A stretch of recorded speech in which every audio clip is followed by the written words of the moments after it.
Alrighty. Politics and war just had a major rule change, and this video serves to inform you of it and complain about it.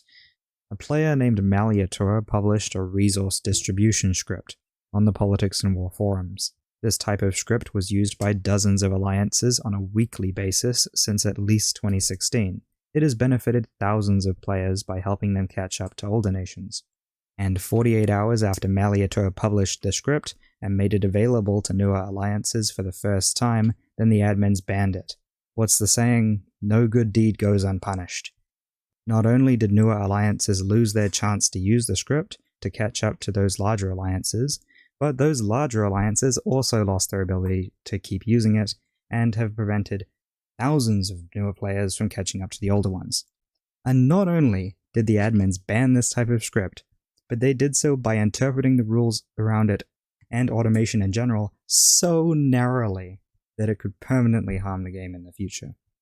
I'll break down the post that started this, and it is a post because this wasn't released on any official channel, it wasn't released in the game change logs, it wasn't published anywhere. In fact, many people are probably still using the script and just ignoring the rule, some of them knowingly, some of them pretending that they don't know, and some of them because they genuinely don't know.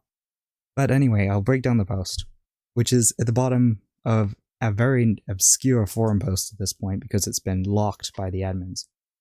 Number 1, automated disbursement of Alliance bank funds is against the rules, and number 2, combining two types of automation is against the rules.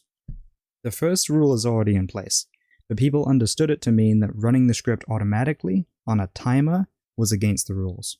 But running it yourself on an uneven schedule was fine. Alex couldn't even verify regardless, so it wasn't that important. But Maliator wasn't suggesting to run it on a timer, and the script itself doesn't run on a timer. And Alex explicitly states running the script at all is breaking the rules, so it's likely he's narrowly interpreting the rules to block all automated or semi-automatic disbursement, which basically makes 100% taxes, or high taxes in general, really, really hard. Like, stupidly hard. There are very few ways to get around that.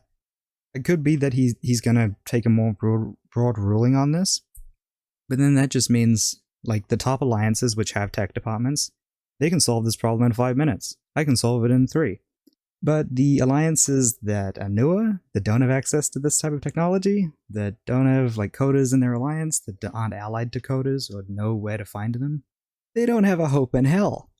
And the second rule, combining two types of automation, is against the rules, which is stated in one of his replies to people.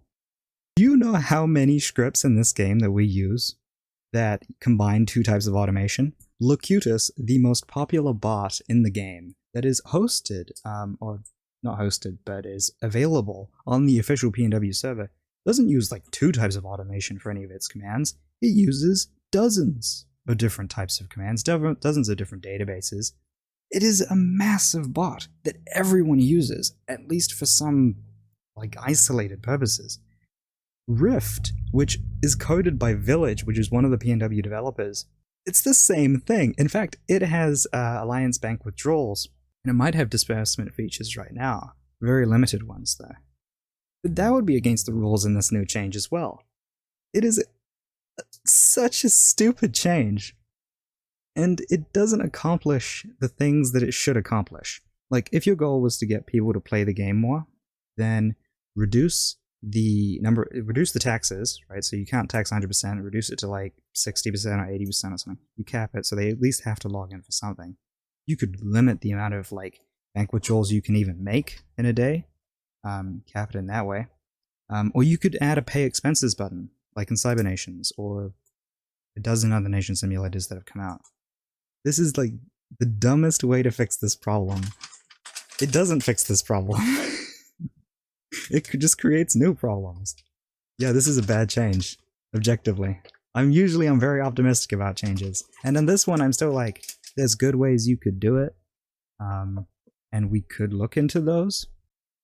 But this current change is just dumb. There's no like salvaging it. It's just a bad rule. I'm going to be looking into our workaround for it. I assume because I made a video about how to make not automatic withdrawals, but to pre-fill URLs. So you can basically use a Google Sheet. It will tell you how many resources a nation needs. You click the URL, it takes you to the game page, and then you just hit withdraw. And yeah, that takes a while, but it should be within the rules. I've asked Alex about it. In essence, it does the exact same thing as the bot. It's just a little bit more manual input. Hopefully that's permitted.